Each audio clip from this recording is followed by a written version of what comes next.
রাসূলুল্লাহ সাল্লাল্লাহু আলাইহি ওয়াসাল্লাম ডেকে ডেকে সাহাবায়ে কেরামদেরকে বলতেছে, ও আমার সাহাবীরা, আজকে আনন্দের দিন। আমি যখন এই মক্কার জমিনে আল্লাহর সেই দিনকে প্রচারের জন্য আমাকে যখন আল্লাহ তাআলা দায়িত্ব দিয়ে দিলেন, এই মক্কার জমিনে আমি ইসলামকে প্রচার প্রসার করার জন্য কত মার খেয়েছি, কত রক্ত ঝরিয়েছি, কত আমার সাহাবায়ে কেরাম শহীদের রাস্তা পাড়ি দিয়েছে। ও আমার সাহাবীরা, যেদিন আমি তায়েফের ময়দানে আমার আল্লাহর দ্বীনকে নিয়ে তায়েফের ময়দানে গিয়েছিলাম, তায়েফবাসী আমার মামার দেশ তায়েফে যায় বলেছিলাম, ও তায়েফের মানুষেরা রে, তোমরা শুনো, আমি আল্লাহ তাআলার পক্ষ থেকে তোমাদের জন্য দাওয়াত নিয়ে এসেছি।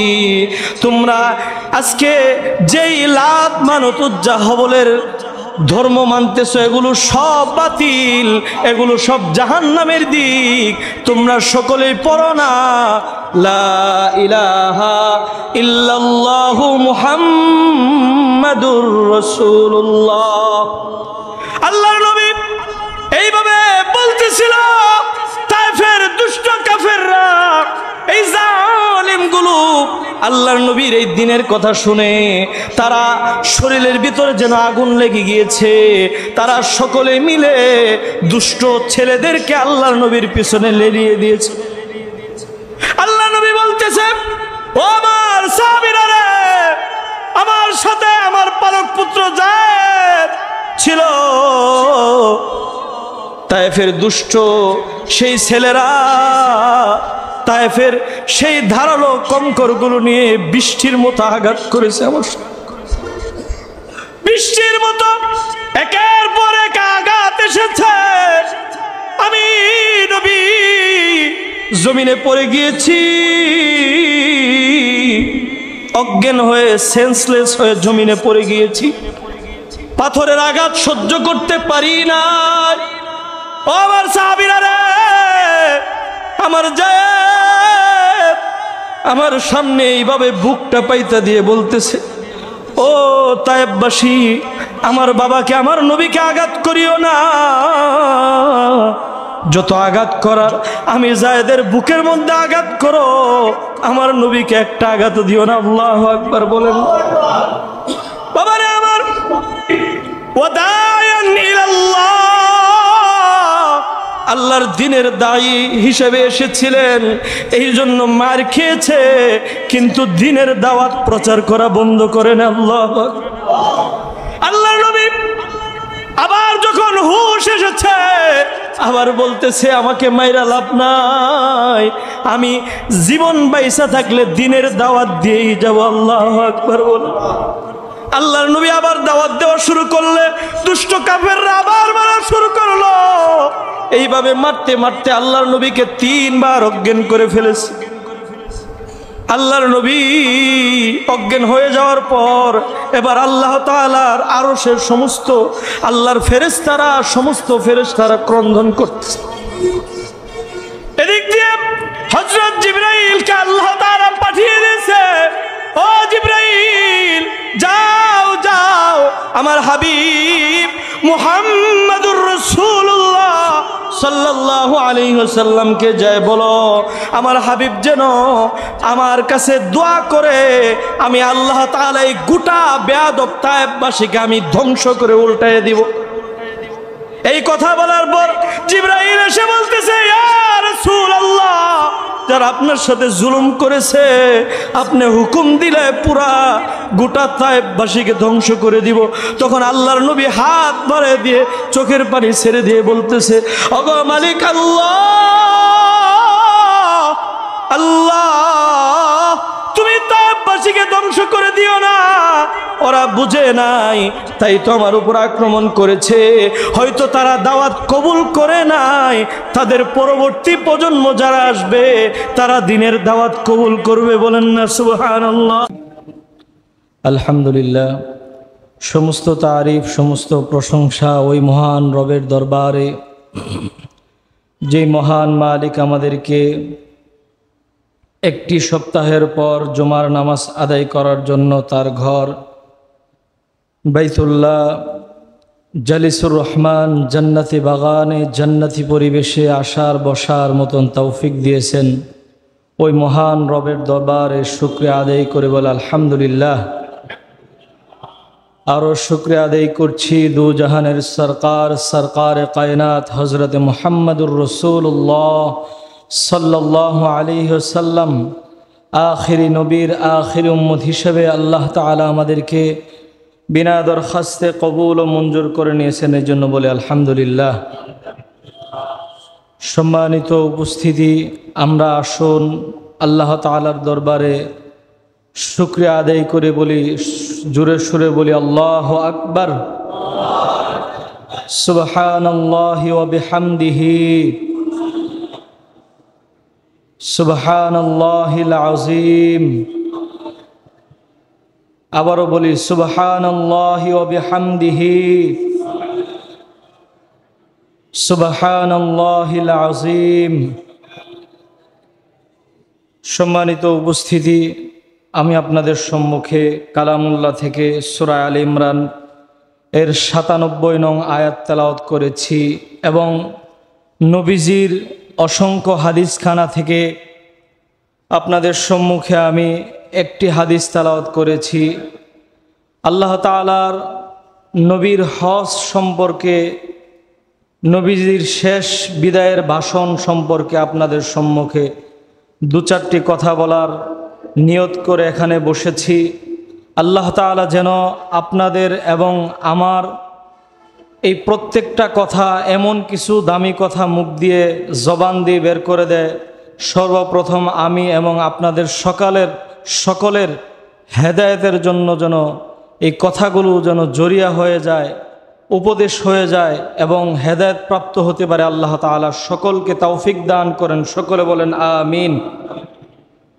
সম্মানিত উপস্থিতি, ইসলামের স্তম্ভ ৫টি: কালিমা, নামাজ, রোজা, হজ, যাকাত। আমার সাথে একটু বলেন, কালিমা, নামাজ, রোজা, হজ, যাকাত। এই 5টি স্তম্ভের ভিতরে যারা গরিব মানুষ তাদের জন্য হচ্ছে 3টি: কালিমা, নামাজ, রোজা। বলেন কালিমা, নামাজ, রোজা। আর যারা স্বাবলম্বী তাদের জন্য আল্লাহ তাআলা আরও 2টি বৃদ্ধি করে দিয়েছেন, হজ এবং যাকাত। হজ এবং যাকাত। তো এই ইসলামের 5টি স্তম্ভের ভিতরে হজ একটি গুরুত্বপূর্ণ স্তম্ভ। যাদেরকে আল্লাহ তাআলা সমর্থন দিয়েছেন, আল্লাহ তাআলা বলেছেন তাদেরকে বাইতুল্লাহ জিয়ারতে যাওয়ার জন্য। বলেন না সুবহানাল্লাহ।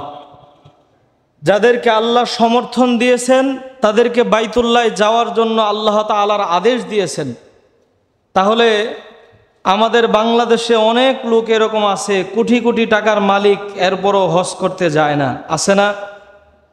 ইচ্ছা করলে প্রতি বছরে হজে যেতে পারে, এরপরও যায় না। সরকারি বাধা থাকলে ওইটা ভিন্ন বিষয়। যদি সুযোগ থাকে তাহলে আল্লাহ তাআলা বলেছেন যে তোমার যখন সুযোগ আছে এবং তুমি স্বাবলম্বী, হজে যাওয়ার মতন খরচ তোমার আছে, অবশ্যই তোমাকে যেতে হবে। বলেন না সুবহানাল্লাহ।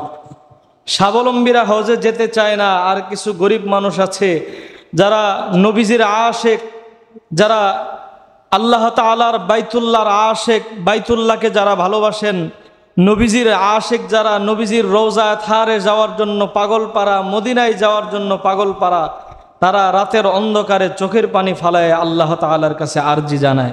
ঠিক না? আমরা আরজি জানাই তো। এখানে হয়তো অনেকে হাজি আছেন, বেশিরভাগ মানুষই হয়তো হজে যেতে পারেন নাই, যাওয়ার খুব ইচ্ছা আছে, আকাঙ্ক্ষা আছে, কিন্তু সমর্থন নেই, টাকা পয়সা ওইরকম নেই, যেতে পারি না। কিন্তু আল্লাহ তাআলার কাছে চাইতে তো পারবো। জোরে বলেন ইনশাআল্লাহ। আল্লাহ তাআলার কাছে আমরা সকলেই আশাবাদী, এই আশা আল্লাহ তাআলার কাছে রাখবো যে আল্লাহ তুমি আমাকে স্বাবলম্বী বানাও নাই, কিন্তু এরকম অনেক গরিব আছে যাদের টাকা পয়সা নাই, তুমি কোনো না কোনো মাধ্যমে তাদেরকে উমরা বা হজ করিয়েছ, নবীর রওজা থার দেখিয়েছ। আল্লাহ তুমি আমাকেও সেই কাতারে ভর্তি করে তোমার বাইতুল্লাহ এবং তোমার নবীর মদিনা আমাকে দেখায়। সকলে বলেন আমিন। সকলে বেশি বেশি দোয়া করবেন। আল্লাহ তাআলা চাইলে কি না পারেন, আল্লাহ তাআলার কাছে সবই সম্ভব। আমার কাছে আপনার কাছে অসম্ভব হলেও আল্লাহ তাআলার কাছে অসম্ভব না, আল্লাহর কাছে সবই সম্ভব। এই জন্য আমরা চাইতে থাকি আল্লাহ একদিন না একদিন আমাদেরকে অবশ্যই কবুল করবেন, বলেন ইনশাআল্লাহ। তো সম্মানিত উপস্থিতি, সূরা আল ইমরানের ৯৭ নং আয়াত আল্লাহ বলেন, ওয়ালিল্লাহি আলান নাসি হিজ্জুল বাইতি মান ইসতাতা ইলাইহি সাবিলা। আল্লাহ তাআলার উদ্দেশ্যে কাবা ঘরের হজ করা ওই সকল মানুষের উপর ফরজ যারা যাতায়াতের সমর্থন রাখে। আল্লাহ তাআলা নিজেই বলতেছে যে আল্লাহ তাআলার কাবা ঘরের উদ্দেশ্যে গমন করা ওই লোকের ব্যক্তির জন্য ফরজ যারা কাবা ঘরে যাওয়ার মতো বাংলাদেশ থেকে নিয়ে ওখানে যাওয়া এবং আসা, তার ফ্যামিলির খরচ, এখানে সে চলে গেলে কামায়ের রাস্তা বন্ধ হয়ে যাবে কিন্তু ফ্যামিলি চলতে পারবে, এরকম সমর্থন যদি কোনো ব্যক্তি রাখে তার উপর আল্লাহ তাআলা হজকে ফরজ করে দিয়েছে, বলেন না সুবহানাল্লাহ। তাহলে এখানে যদি এরকম কোনো ব্যক্তি থাকেন যে আমি কাবা ঘরে যাওয়ার মতো সমর্থন রাখি, আবার ওখান থেকে আসারও সমর্থন রাখি, ওখানে খরচও বহন করতে পারবো, এদিক দিয়ে আমি চলে যাওয়ার পর আমার ফ্যামিলি সুন্দরভাবে চলতে পারবে, তাহলে আপনার উপরে হজ ফরজ, আপনার উপরে হজ ফরজ। আপনি চিন্তা করে দেখবেন যদি আপনার উপরে ফরজ হয় অবশ্যই আপনি আদায় করবেন। আর আল্লাহর নবী বলছে যদি কোনো ব্যক্তির উপর হজ ফরজ হয় আর সে যদি হজ না করে এমন অবস্থায় যদি মারা যায়, আল্লাহর নবী বলছে সে ইহুদি হয়ে মারা যাক, সে নাসারা হয়ে মারা যাক, আমার নবীর কিচ্ছু যায় আসে না। নাউজুবিল্লাহ বলেন না। আল্লাহর নবী বলছে যার উপরে হজ ফরজ হলো, রাষ্ট্রীয় কোনো বাধা আসলো না, এরপরও যদি ওই ব্যক্তি মনে করে বৃদ্ধ বয়সে যাব, পোলাপানের বিয়ে দিয়ে যাব, গাড়ি করে যাব, বাড়ি করে যাব, এই ব্যাংক ব্যালেন্স করে যাব, এরকম চিন্তা ভাবনা করে যদি এমন সময় তার মৃত্যু এসে যায়, আল্লাহর নবী বলছে সে ইহুদি হয়ে মারা যাক, সে নাসারা হয়ে মারা যাক, এতে আমার কিচ্ছু যায় আসে না। নাউজুবিল্লাহি মিন যালিক। আল্লাহর নবী যদি কোনো ব্যক্তির ব্যাপারে সুপারিশ না করে ওই ব্যক্তি কি জান্নাতে যেতে পারবে? কোনো একটা উম্মত আল্লাহর নবীর সুপারিশের ব্যতিরেকে সে জান্নাতে যেতে পারবে না। আর আল্লাহর নবী যদি আখিরাতে আপনার থেকে মুখ ঘুরায় নেয়, আপনার অবস্থাটা কি হবে একটু চিন্তা করে দেখেন। ইহুদিদের সাথে আপনার হাসর হবে, নাসারা এদের সাথে আপনার হাসর হবে। এই জন্য যদি সমর্থন থাকে যাব তো ইনশাআল্লাহ। এই কথা বলার কোনো সুযোগ নেই যে আমার ছেলে বড় হয়েছে, 2-1 বছর পরে বিবাহ দিয়ে, আমার মেয়েটা বড় হয়েছে, 2-1 বছর পরে বিবাহ দিয়ে এরপরে হজে যাব। আরে ভাই, আপনার 1 সেকেন্ডের হায়াতের গ্যারান্টি নাই, আপনার মেয়ের বিবাহ পর্যন্ত আপনার বাঁচবেন এটার গ্যারান্টি আপনাকে দিয়েছে কে? এই যে মসজিদে যারা এসেছেন, এখন যদি কারোর জন্য আজরাইল এসে যায় আমরা কেউ ঠেকাতে পারবো? এখানে কার জন্য আজরাইল এখানে আসবে এটা আমরা কেউ জানি? কেউ জানি না। যদি কারোর জন্য আজরাইল এসে যায়, আমাকে কিন্তু আজরাইল মালাকুল মউত নিয়েই যাবে, আমাকে থুয়ে যাবে না। আল্লাহ কোরআনে বলছেন ফাইযা জাআ আজালুহুম লা ইস্তাখিরুনা সাআতাও ওয়া লা ইস্তাকদিমুন। ফাইযা জাআ আজালুহুম লা ইস্তাখিরুনা সাআতাও ওয়া লা ইস্তাকদিমুন। ও দুনিয়াবাসী, আল্লাহ তাআলা তার কালামুল্লাহর ভিতরে আল্লাহ ডেকে বলে, ও আমার বান্দারা রে, আমার বাণী হচ্ছে যখন মৃত্যুর সময় আসবে এক সেকেন্ড, এক মুহূর্ত আজরাইল তোমাকে অ্যাডভান্স দিবে না, সময় মতো আজরাইল ধরে এই দুনিয়ার থেকে তোমাকে নিয়ে যাবে। কথা বলেন ঠিক কিনা? আমরা দেখেছি অনেকের বাবা চলে গিয়েছে, অনেকের দাদা চলে গিয়েছে, অনেকের আত্মীয় স্বজন চলে গিয়েছে। কেউ কি এক মুহূর্ত সময় চেয়েছিল আজরাইলের কাছে আর পাইছে? এরকম কোনো ঘটনা আছে? হঠাৎ অনাকাঙ্ক্ষিতভাবে কত মানুষের মৃত্যু হয়ে যায়। হয়তো আজকেও বলেছে আগামীকাল এই কাজ করব, ওই কাজ করব, হজে যাব, উমরায় যাব, এই করব, সেই করব, কিন্তু হঠাৎ রাত্রিবেলা ঘুমিয়েছে, আর ঘুমের মধ্যে এই দুনিয়া ছেড়ে মায়া ত্যাগ করে কবরের পাড়ি জমাইছে। আছে কিনা? এই জন্য আল্লাহ বলেছেন ফাইদা জাআ আজালুহুম লা ইস্তাখিরুনা সাআতাও ওয়া লা ইস্তাকদিমুন। মানুষের মৃত্যুর সময় যখন আসবে, এক সেকেন্ড এদিক সেদিক করা হবে না।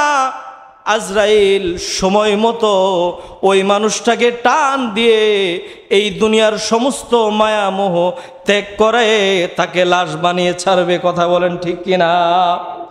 এই জন্য বাবারে আমার, যদি হজের সমর্থন থাকে আমরা দেরি করব না। যখন সময় হবে, টাকা পয়সা অর্থ আছে, আমার যদি অর্থ সমর্থন থাকে অবশ্যই আমরা হজে যাওয়ার জন্য তৈরি আছি তো ইনশাআল্লাহ। জোরে বলেন ইনশাআল্লাহ। আল্লাহ আপনি আমাদের সকলকে হজে যাওয়ার মতো তৌফিক দান করেন। আল্লাহ আপনার নবীর মদিনা আমাদের সকলকে যাওয়ার মতো তৌফিক দান করেন। সকল বলেন আমিন। বাবারা আমার, যেই কথা বলতেছিলাম, যখন সময় আসবে আজরাইল কিন্তু এক সেকেন্ড আপনার সময় দিবে না। এই জন্য যদি হজ ফরজ হয়ে থাকে আপনার প্রতি, অবশ্যই আপনি চলে যান, আল্লাহর নবীর মদিনা দেখে আসেন, আল্লাহর নবীর রওজা থার দেখে আসেন, আল্লাহ তাআলার কাবা ঘর বাইতুল্লাহকে দেখে আসেন, হজরে আসওয়াদকে চুমা দিয়ে আসেন। পারবো তো ইনশাআল্লাহ। আর যাদের সমর্থন নাই আল্লাহ তাআলা তাদেরকে প্রত্যেককে না নিয়ে আল্লাহ তাআলা যেন মৃত্যু না দান করেন। সকলে বলেন আমিন। সম্মানিত উপস্থিতি, হজ একটি গুরুত্বপূর্ণ ইবাদত। এটা আল্লাহর নবী হযরতে মুহাম্মদুর রাসূলুল্লাহ সাল্লাল্লাহু আলাইহি ওয়াসাল্লাম ৭ম হিজরিতে আল্লাহর নবী উমরাহ করেছিলেন, আর ১০ম হিজরিতে আল্লাহর নবী সবচেয়ে বড় এক কাফেলা নিয়ে, সবচেয়ে বড় এক জামাত নিয়ে আল্লাহর নবীর জীবনের শেষ হজ, যেটাকে বিদায় হজ বলে, আল্লাহর নবী সেই হজের জন্য রওনা দিয়েছিলেন। সেই মদিনা থেকে রওনা দেওয়ার পর আল্লাহর নবী মদিনা থেকে আসতে আসতে মক্কা শরীফে আসা পর্যন্ত আল্লাহর নবীর সাথে জামায়াত হয়েছিল একই কাফেলার ভিতরে ১,২৫,০০০ মতন। বলেন না সুবহানাল্লাহ। এত বড় কাফেলা আজ পর্যন্ত একসাথে কোনোদিন পৃথিবীর ইতিহাসে আসেও নাই, আর এখনো আসতে পারে নাই, এবং কিয়ামতের আগ পর্যন্ত এতগুলো একসাথে এক কাফেলার ভিতরে এত মানুষ হজে কোনোদিন কোনো কাফেলায় যায় নাই। কাফেলার ভিতরে ১০ জন, ১৫ জন, ২০ জন, ৫০ জন, ৬০ জন, ২০০, এর বেশি বড় কাফেলা হয় না। আল্লাহ নবী হেঁটে সফর করেছিলেন, একসাথে ১,২৫,০০০ সাহাবাই কেরাম আল্লাহর নবীর সাথে যুগ দিয়ে মক্কা পর্যন্ত এসেছিলেন। বলেন না সুবহানাল্লাহ। ১০ম হিজরিতে। আর আল্লাহর নবী আসার সময় আল্লাহর নবী ৬৩টা উট আল্লাহর নবী নিজের কুরবানি দেওয়ার জন্য নিয়ে আসছিলেন। বলেন না সুবহানাল্লাহ। কয়টা উট নিয়ে আসছিলেন? ৬৩টা উট। অনেকেই মনে করে যে আমাদের নবী গরিব ছিলেন, আমাদের নবী গরিব ছিলেন, এটা অনেকেই ভাবেন। না, আমাদের নবী গরিব ছিলেন না। আমার নবী, আমার আপনার নবী ফখর ফাকার গরিবী জিন্দেগি গ্রহণ করেছিলেন, কিন্তু নবীজি গরিব ছিলেন না। আল্লাহর নবী দু জাহানের বাদশাহ ছিলেন। বলেন না আল্লাহু আকবার। তিনি এই দুনিয়ারও বাদশাহ ছিলেন, পরকালেও আল্লাহ তাআলা ওনাকে বাদশাহী দান করবেন, বলেন না সুবহানাল্লাহ। আল্লাহর নবী 63টা উট নিজের অর্থ থেকে ক্রয় করে আল্লাহর নবীর সাথে কাফেলার মধ্যে নিয়ে আসছিলেন উট কুরবানি দেওয়ার জন্য, বলেন না সুবহানাল্লাহ। তো আল্লাহর নবী আসলেন, এদিক দিয়ে আল্লাহর নবীর জামাতা হজরতে আলী কাররামাল্লাহু ওয়াজহা, উনি আল্লাহর নবীর জন্য 37টি উট আল্লাহর নবীর জন্য, আল্লাহর নবী যেন কুরবানি দেয় এই জন্য আল্লাহর নবীর জন্য উনি কিনে হাদিয়া নিয়ে আসছিলেন, বলেন না সুবহানাল্লাহ। কয়টা? 37টা। দুইটা মিলে যুগ হলো কত? 100। আল্লাহর নবীর, যেটা আল্লাহর নবী মাত্র জীবনে একটা মাত্র হজ করেছেন, আর ওই একটা হজের ভিতরে আল্লাহর নবী 100 উট আল্লাহর নবী নিজের জন্য কুরবানি দিয়েছেন, বলেন না সুবহানাল্লাহ। আল্লাহু আকবার। এই ঘটনা থেকে একটা কথা আপনাদেরকে বলি, বাংলাদেশে প্রচলন যেরকম যে জামাই শুধু খালি শ্বশুর বাড়ির দিকে তাকায় থাকে, ঠিক না? মানে বিবাহ করার পরে কি করে, ঈদ আসলে আমার শ্বশুর এটা দিব সেটা দিব, এই ফলের সিজন আসছে আমার শ্বশুর বাড়ি থেকে কাঁঠাল পাঠাইবো, আম পাঠাইবো, এই পাঠাইবো সেই পাঠাইবো। অথচ আল্লাহর নবীর জামাই আল্লাহর নবীর জন্য 37টা উট নিয়ে আসছেন নবীজির জন্য হাদিয়া, বলেন না সুবহানাল্লাহ। শুধু শ্বশুর দিবে এটাই না, জামাই হইছেন আপনি, আপনার জন্য তো মেয়েই দিয়ে দিছে, জীবনের সবচেয়ে আদর করে লালন পালন করে। তো আপনিও আপনার বাবা মাকে যেরকম দেখাশোনা করবেন, শ্বশুরকেও এরকম মাঝে মধ্যে উপহার দিবেন, পারবো তো ইনশাআল্লাহ? তো সম্মানিত উপস্থিতি, আল্লাহর নবী 9 আরাফার দিন আল্লাহর নবী আরাফার ময়দানে চলে গেলেন সাহাবায়ে কেরামদেরকে নিয়ে। আরাফার ময়দানে চলে যাওয়ার পর আল্লাহর নবী হজরতে মুহাম্মদুর রাসূলুল্লাহ সাল্লাল্লাহু আলাইহি ওয়াসাল্লাম 1,25,000 মতান্তরে 2 লক্ষ সাহাবায়ে কেরাম সকলকে নিয়ে আল্লাহর নবী আরাফায় অবস্থান করলেন। আরাফায় অবস্থান করার পর আল্লাহর নবী উঁচু পাহাড়ের উপরে উঠলেন। আপনারা যারা হজে গিয়েছেন আপনারা দেখেছেন, যেখানে দাঁড়িয়ে আল্লাহর নবী সমস্ত সাহাবায়ে কেরামদের জন্য বিদায়ী হজের বিদায়ী ভাষণ দিয়েছিলেন। সমস্ত সাহাবায়ে কেরামের উদ্দেশ্যে আল্লাহর নবী সেই উঁচু পাহাড়ের উপরে উঠে আল্লাহর নবী দীর্ঘক্ষণ এক ভাষণ দিয়েছিলেন, বলেন না সুবহানাল্লাহ। এটা সর্বলাস্ট আল্লাহর নবীর পক্ষ থেকে উম্মতের জন্য সবচেয়ে দামি কিছু গুরুত্বপূর্ণ কিছু মেসেজ আল্লাহর নবী উম্মতের জন্য দিয়েছিলেন, বলেন না সুবহানাল্লাহ। দীর্ঘক্ষণ একটা ভাষণ দিয়েছেন। আপনারা এখানে যারা আসছেন, আমি তো এই আলোচনায় এই লম্বা ভাষণের কথা বলার মতন ওইরকম সময় নাই। যদি বলতে পারতাম, নিজেকে ভাগ্যবান মনে করতাম, আপনাদেরকে কিছু বুঝাইতে পারতাম। তো আপনাদের কাছে উদাত্ত আহ্বান থাকবে, গুগলে সার্চ দিলে আল্লাহর নবীর সেই লম্বা ভাষণ আপনারা পেয়ে যাবেন। তো এই লম্বা ভাষণটা বা লম্বা ভাষণের সেই কিতাবও পাওয়া যায়, সেই কিতাবগুলো পড়বেন যে নবীজি উম্মতের জন্য কি কি কথা বলে গিয়েছেন। আজকে পৃথিবীর যুগে মানবাধিকার নামে বিভিন্ন সংস্থা তৈরি হয়েছে, ঠিক না? কথা বলেন না কেন? আমার কথা কি আপনারা বুঝেন? সকলে আমার কথা শুনেন, একটু জোরে বলেন, শুনেন। আল্লাহু আকবার, জোরে বলেন। পৃথিবীর যুগে এই কথাগুলো মনোযোগ দিয়ে শুনবেন। আমি যেই কথা বলার জন্য এত কথা বললাম, বিভিন্ন মানবাধিকার সংস্থা তৈরি হয়েছে, কিন্তু আল্লাহর নবী, আমার আপনার নবী, দু জাহানের সরদার, রহমাতাল লিল আলামিন মুহাম্মাদুর রাসূলুল্লাহ সাল্লাল্লাহু আলাইহি ওয়াসাল্লাম ওই দিন আখিরি সমস্ত উম্মতের জন্য কিয়ামতের আগ পর্যন্ত যত আনেওয়ালা উম্মত আছে প্রত্যেকটা উম্মতের জন্য যেই ভাষণ দিয়েছিলেন, এর চেয়ে বড় মানবাধিকার আল্লাহর নবীর চেয়ে আর কেউ হতে পারেন না, বলেন না সুবহানাল্লাহ। আল্লাহর নবী ভাষণের শুরুতে আল্লাহর নবী বলতেছেন, ও আমার সাহাবায়ে কেরাম, তোমরা শোনো, আল-ইয়াউমা আকমালতু লাকুম দীনাকুম ওয়া আতমামতু আলাইকুম নি'মাতি ওয়া রাদিতু লাকুমুল ইসলাম দীনা। আল্লাহ তাআলা আল্লাহর মনোনীত সেই বান্দাকে জানিয়ে দিয়েছে যে আজকে তোমাদের জন্য তোমাদের দিনকে আমি পরিপূর্ণ করে দিলাম, বলেন না আল্লাহু আকবার। এই কথাটার ওজন কত একটু বুঝেন। কিয়ামত পৃথিবীর শুরু লগ্ন থেকে হযরতে বাবা আদম আলাইহিস সালাতু ওয়াস সালাম থেকে নিয়ে আমার আপনার নবী পর্যন্ত যত নবী রাসূল পৃথিবীতে এসেছিলেন, প্রত্যেক নবী রাসূল আল্লাহ তাআলার মিশন নিয়ে দাওয়াত দিয়েছিলেন, কিন্তু আল্লাহ দ্বীনকে পরিপূর্ণ করে দেন নাই। আল্লাহর আমার আপনার নবী দু জাহানের সরদার রহমাতাল লিল আলামিন মাত্র অল্প কিছুদিন দ্বীনের দাওয়াত দিয়েছে, আর আল্লাহ তাআলা ঘোষণা দিয়েছে, ও আমার হাবিব, আজকে আপনার দ্বীনকে, আমার সেই মনোনীত ইসলামকে আজকে আমি পরিপূর্ণ করে দিয়ে দিলাম, এবং আমার পক্ষ থেকে যত নিয়ামত আমি আল্লাহ তাআলা আজকে পরিপূর্ণ করে দিলাম। বলেন না আল্লাহু আকবার। আপনা পর্যন্তই নবী এসেছে, আর কোনো নবী আসবে না, এই জন্য নবুয়তির দরজাও বন্ধ হয়ে গিয়েছে। আমার সমস্ত দিন, আমার নিয়ামত, এগুলো সব কিছু আপনার উম্মতের জন্য আজকে আমি পরিপূর্ণ করে দিলাম। আজকে আমি খুশি হয়ে গেলাম, আজকে আমি রাজি হয়ে গেলাম। বলেন না আল্লাহু আকবার। সেদিন এই কথা শোনার পর আল্লাহর নবী চোখের পানিগুলো ছেড়ে দিয়েছেন। সাহাবায়ে কেরাম সকলেই আনন্দে উল্লাসে মাতোয়ারা হয়ে চোখের পানি ছেড়ে দিয়েছে। যে আল্লাহর নবী বলতেছিল, সাহাবায়ে কেরামরা, আজকে তো তোমরা প্রায় ১.৫ লক্ষ থেকে ২ লক্ষর মতো সাহাবী, অথচ যেদিন আমি এই মক্কার জমিনে দ্বীনের জন্য দাওয়াত দিয়েছিলাম, আমার পাশে আবু বকর ছাড়া আর কেউ ছিল না। বলেন না আল্লাহু আকবার। ও আমার সাহাবীরা, সেদিন আমার পাশে আবু বকর ছাড়া আর কেউ ছিল না।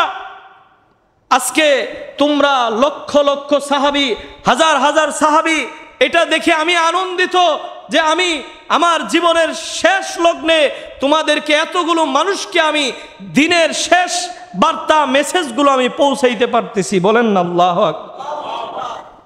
আল্লাহর নবী হযরতে মুহাম্মদুর রাসূলুল্লাহ সাল্লাল্লাহু আলাইহি ওয়াসাল্লাম ডেকে ডেকে সাহাবায়ে কেরামদেরকে বলতেছে, ও আমার সাহাবীরা, আজকে আনন্দের দিন। আমি যখন এই মক্কার জমিনে আল্লাহর সেই দিনকে প্রচারের জন্য আমাকে যখন আল্লাহ তাআলা দায়িত্ব দিয়ে দিলেন, এই মক্কার জমিনে আমি ইসলামকে প্রচার প্রসার করার জন্য কত মার খেয়েছি, কত রক্ত ঝরিয়েছি, কত আমার সাহাবায়ে কেরাম শহীদের রাস্তা পাড়ি দিয়েছে। ও আমার সাহাবীরা, যেদিন আমি তায়েফের ময়দানে আমার আল্লাহর দ্বীনকে নিয়ে তায়েফের ময়দানে গিয়েছিলাম, তায়েফবাসী, আমার মামার দেশ তায়েফে যায় বলেছিলাম, ও তায়েফের মানুষেরা, রে তোমরা শুনো, আমি আল্লাহ তাআলার পক্ষ থেকে তোমাদের জন্য দাওয়াত নিয়ে এসেছি। তোমরা আজকে যেই লাত মানত উজ্জা হবলের ধর্ম মানতেছ, এগুলো সব বাতিল, এগুলো সব জাহান্নামের দিক। তোমরা সকলেই পড়ো না লা ইলাহা ইল্লাল্লাহু মুহাম্মাদুর রাসূলুল্লাহ। আল্লাহর নবী এইভাবে বলতেছিল। তায়েফের দুষ্ট কাফেররা, এই জালিমগুলো আল্লাহর নবীর এই দিনের কথা শুনে তারা শরীরের ভিতরে যেন আগুন লেগে গিয়েছে। তারা সকলে মিলে দুষ্ট ছেলেদেরকে আল্লাহর নবীর পিছনে লেলিয়ে দিয়েছে। আল্লাহ নবী বলতেছে, ও আমার সাহাবীরা রে, আমার সাথে আমার পালক পুত্র যায়েদ ছিল। তায়েফের দুষ্ট সেই ছেলেরা তায়েফের সেই ধারালো কঙ্করগুলো নিয়ে বৃষ্টির মতো আঘাত করেছে। আমার বৃষ্টির মতো একের পর এক আঘাত এসেছে। আমি নবী জমিনে পড়ে গিয়েছি, অজ্ঞান হয়ে, সেন্সলেস হয়ে জমিনে পড়ে গিয়েছি। পাথরের আঘাত সহ্য করতে পারি না। ও আমার সাহাবীরা রে, আমার যায়েদ আমার সামনে এইভাবে বুকটা পাইতা দিয়ে বলতেছে, ও তায়েফবাসী, আমার বাবাকে, আমার নবীকে আঘাত করিও না। যত আঘাত করার আমি যায়েদের বুকের মধ্যে আঘাত করো, আমার নবীকে একটা আঘাত দিও না। আল্লাহু আকবার বলেন। বাবারে আমার, ওয়া দায়ান ইলাল্লাহ, আল্লাহর দ্বীনের দায়ী হিসেবে এসেছিলেন, এই জন্য মার খেয়েছে, কিন্তু দ্বীনের দাওয়াত প্রচার করা বন্ধ করেন। আল্লাহু আকবার। আল্লাহর নবী আবার যখন হুঁশ এসেছে, আবার বলতেছে আমাকে মাইরা লাভ নাই, আমি জীবন বাইসা থাকলে দ্বীনের দাওয়াত দিয়েই যাব। আল্লাহু আকবার বলে আল্লাহর নবী আবার দাওয়াত দেওয়া শুরু করলে দুষ্ট কাফেররা আবার মারা শুরু করলো। এইভাবে মারতে মারতে আল্লাহর নবীকে 3 বার অজ্ঞান করে ফেলেছে। আল্লাহর নবী অজ্ঞান হয়ে যাওয়ার পর এবার আল্লাহ তাআলার আরশের সমস্ত আল্লাহর ফেরেশতারা, সমস্ত ফেরেশতারা ক্রন্দন করতেছে। এদিক দিয়ে হযরত জিবরাইলকে আল্লাহ তাআলা পাঠিয়ে দিয়েছে, ও জিবরাইল যাও যাও আমার হাবিব মুহাম্মাদুর রাসূলুল্লাহ সাল্লাল্লাহু আলাইহি ওয়াসাল্লামকে যায় বলো আমার হাবিব যেন আমার কাছে দোয়া করে আমি আল্লাহ তাআলা এই গোটা বেয়াদব তায়েববাসীকে আমি ধ্বংস করে উল্টায়ে দিব। এই কথা বলার পর জিবরাইল এসে বলতেছে, ইয়া রাসূলুল্লাহ, যারা আপনার সাথে জুলুম করেছে আপনি হুকুম দিলে পুরা গোটা তায়েববাসীকে ধ্বংস করে দিব। তখন আল্লাহর নবী হাত বাড়িয়ে দিয়ে চোখের পানি ছেড়ে দিয়ে বলতেছে, ওগো মালিক আল্লাহ, আল্লাহ তুমি তায়েববাসীকে ধ্বংস করে দিও না, ওরা বুঝে নাই তাই তো আমার উপর আক্রমণ করেছে, হয়তো তারা দাওয়াত কবুল করে নাই, তাদের পরবর্তী প্রজন্ম যারা আসবে তারা দ্বীনের দাওয়াত কবুল করবে। বলেন না সুবহানাল্লাহ। আল্লাহর নবী বলতেছে, আমার সাহাবীরা রে, এত কষ্টের পর আল্লাহ তাআলা আজকে দিনকে পরিপূর্ণ করে দিয়েছে, তোমরা খুশি তো? সকলে বলেছে আলহামদুলিল্লাহ। এবার আল্লাহর নবী বলতেছে, আমার সাহাবীরা রে, তোমরা শুনো, কিয়ামতের আগ পর্যন্ত আমার যত আনেওয়ালা উম্মত আসবে তাদেরকে জানিয়ে দিবা, আমার নবীর কথাগুলো তাদেরকে জানিয়ে দিবা। আমি নবী বলেছি, আমি নবী তাদেরকে উপদেশ দিয়েছি, আদেশ দিয়েছি, তাদেরকে জানিয়ে দিবা মালিক এবং শ্রমিক দুজন যেন একই সাথে খাবার খায়। বলেন না আল্লাহু আকবার। আমাদের বাংলার জমিনের ট্রেডিশন হইল যারা মালিকেরা থাকে উপরে তালায় আর শ্রমিকদেরকে কোন রকম বাঙ্গা ঘরের ভিতরে বসবাস করতে দেয়। কথা বলেন ঠিক কিনা? আর আল্লাহর নবী জানিয়ে দিয়েছে, ও আমার সাহাবায়ে কেরাম তাদেরকে জানিয়ে দিও আমি নবী বলেছি মালিক যেটা খাবে ওইটা যেন শ্রমিককে খাওয়ায়। বলেন না আল্লাহু আকবার। মালিক যেখানে বসবাস করবে শ্রমিককে যেন ওখানেই বসবাস করায়। তুমি নিজে যেটা নিজের জন্য পছন্দ করবে তোমার অধীনস্থ তোমার আত্মীয় স্বজনের জন্য ওইটাই তুমি পছন্দ করবা। বলেন না আল্লাহু আকবার। আল্লাহর নবী শ্রম দেনওয়ালা যারা তাদের ব্যাপারে বললেন। এরপরে নারীদের ব্যাপারে যারা আজকে নারীবাদীরা এই নিজেদের অধিকার আদায়ের জন্য তারা বিভিন্নভাবে আন্দোলন করতেছে, আপনারা দেখছেন না? তারা বিভিন্নভাবে আন্দোলন করতেছে, অথচ ইসলাম তাদের যে অধিকার দিয়েছে অন্য কোন ধর্ম তাদেরকে সেই অধিকার দিতে পারে না। কথা বলেন ঠিক কিনা? ইসলাম তাদেরকে অধিকার দিয়েছে। একটা পুরুষ মানুষ মাত্র সে বাবার কাছে পায়, কিন্তু একটা নারী বিভিন্ন জায়গা থেকে পায়। কথা বলেন ঠিক কিনা? সে তার বাবার কাছ থেকে পায়, বড় ভাইয়ের কাছ থেকে পায়, স্বামীর কাছ থেকে পায়, ছেলের কাছ থেকে পায়। আর একটা পুরুষ মানুষ সারাটি জীবন কষ্ট করে আর শুধু বাবার কাছ থেকে পায়। নারীদেরকে অধিকার ইসলাম দিয়েছে, নারীদেরকে সম্মান দিয়েছে, ইজ্জত দিয়েছে। কে দিয়েছে? ইসলাম দিয়েছে, আল্লাহ তাআলা দিয়েছে।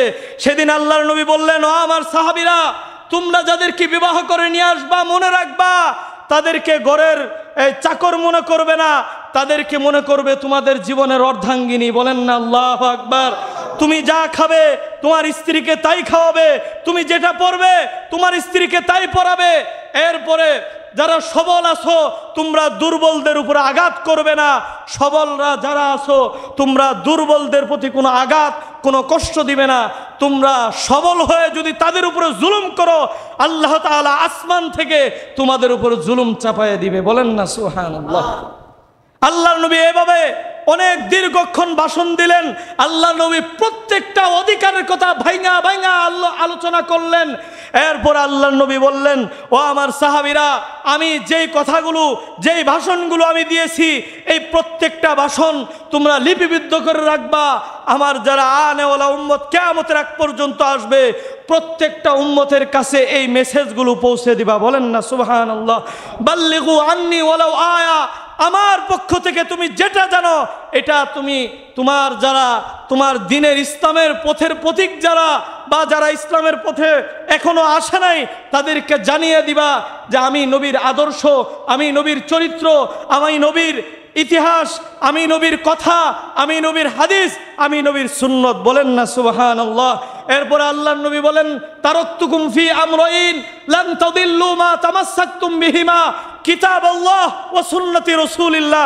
আল্লাহ তাআলার নবী বলতেছে, ও আমার সাহাবীরা, আমার আনেওয়ালা উম্মতদেরকে জানিয়ে দিবা, তারা যদি দুইটা জিনিসকে আঁকড়ে ধরে, তারাকতুকুম ফি আমরাইন, দুইটা জিনিসকে যদি আঁকড়ে ধরে, লান তাদিল্লু মা তামাসসাকতুম বিহিমা কিতাবাল্লাহ, তারা কখনো ধ্বংস হবে না, তারা কখনো জাহান্নামের অধিবাসী হবে না।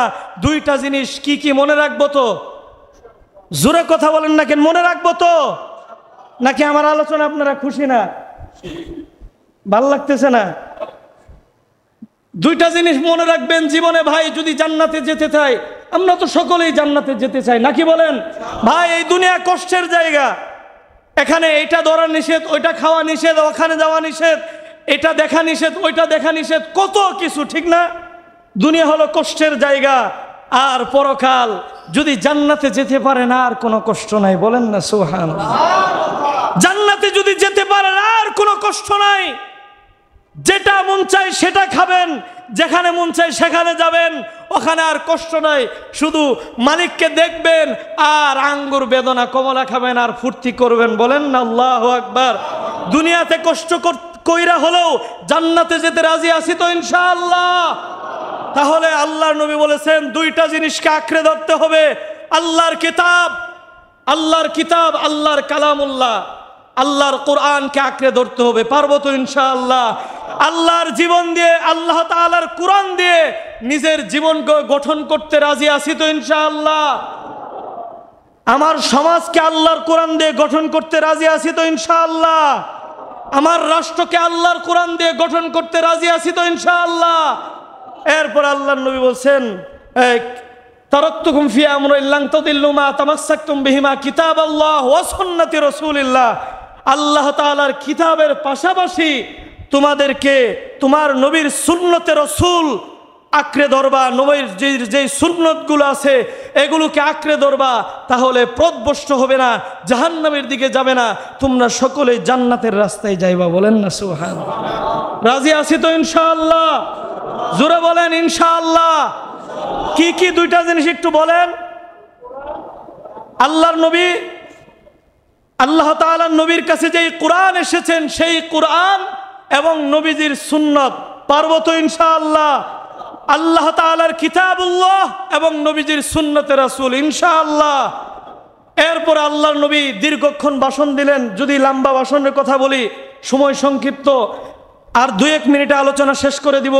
আল্লাহর নবী এরপরে লম্বা ভাষণ দেওয়ার পর আল্লাহর নবী বললেন, ও আমার সাহাবীরা, আমি কি আমার পরিপূর্ণ দায়িত্ব, আমার পরিপূর্ণ দ্বীনের জন্য যেই কাজ নিয়ে আল্লাহ আমাকে পাঠাইছিল, যেই তাবলীগ নিয়ে পাঠিয়েছিল, এটাকে তোমাদের কাছে পরিপূর্ণ পৌঁছে দিতে পারছি, হক আদায় করতে পারছি? এই কথা বলার পর এক বাক্যে সকল সাহাবায়ে কেরাম বলেছে আলহামদুলিল্লাহ। বলেন না আল্লাহু আকবার। আল্লাহর নবীর এই কথা সাহাবায়ে কেরামরা যখন উত্তর দিলেন আলহামদুলিল্লাহ, তখন আল্লাহ তাআলাকে আল্লাহর নবী বললেন, ও আমার মালিক, তুমি তাকায় দেখো, তুমি আমাকে যেই মিশন দিয়ে পাঠিয়েছিলা, যেই দায়িত্ব দিয়ে পাঠিয়েছিলা, তোমার সাহাবায়ে কেরামরা পরিপূর্ণভাবে তারা সাক্ষ্য দিয়েছে যে আমি পরিপূর্ণ দায়িত্ব পালন করেছি। এই দায়িত্বের ব্যাপারে আখিরাতে আমাকে জিজ্ঞাসাবাদের কাঠগড়ায় দাঁড় করিও না। ও আমার মালিক, আমার দায়িত্ব আমি পরিপূর্ণ পালন করেছি। বলেন না সুবহানাল্লাহ। এই কথা শোনার পর সকল সাহাবায়ে কেরাম খুশিতে আনন্দে আত্মহারা। আল্লাহর নবীর সাহাবী হযরতে আবু বকর রাদিয়াল্লাহু তাআলা আনহু চোখের পানি ছেড়ে দিয়ে অঝরে কান্না করতেছে। হযরত উমর বলতেছে, ওগো আমার ভাই আবু বকর, তুমি কেন এভাবে ক্রন্দন করো? তখন বলতেছে, ও আবু বকর, ও উমর, শোনো, আল্লাহর নবীর দায়িত্ব শেষ হয়ে গিয়েছে। তার মানে আল্লাহর নবী এই দুনিয়াতে আর থাকবে না। আল্লাহর নবী এই মেসেজ দিতেছে, আমাদেরকে ছেড়ে আল্লাহর নবী চলে যাবে। তুমি কি বুঝো না? এই কথা শোনার পর হযরত ওমর অঝরে চোখের পানি ফালায় ক্রন্দন করতেছে, ইয়া রাসূলুল্লাহ সাল্লাল্লাহু আলাইহি ওয়াসাল্লাম, আপনি যদি চলে যান তাহলে আমরা পৃথিবীতে কিভাবে বাঁচবো? আমাদের যখন ক্ষুধার জ্বালা এসেছে, ওগো নবী, আপনার নুরানি চেহারা দেখলে ক্ষুধার জ্বালা নিভে গিয়েছে। ওগো নবী, যখন কষ্ট পেয়েছি, আপনার নুরার চেহারা দেখলে কষ্ট নিবারণ হয়ে গিয়েছে। ওগো নবীজি, আপনি চলে গেলে আমরা কিভাবে কাকে নিয়ে বাঁচবো? এই কথা বলার পর আল্লাহর নবী তখন বলতেছে, ও আমার সাহাবীরা, তোমরা শোনো,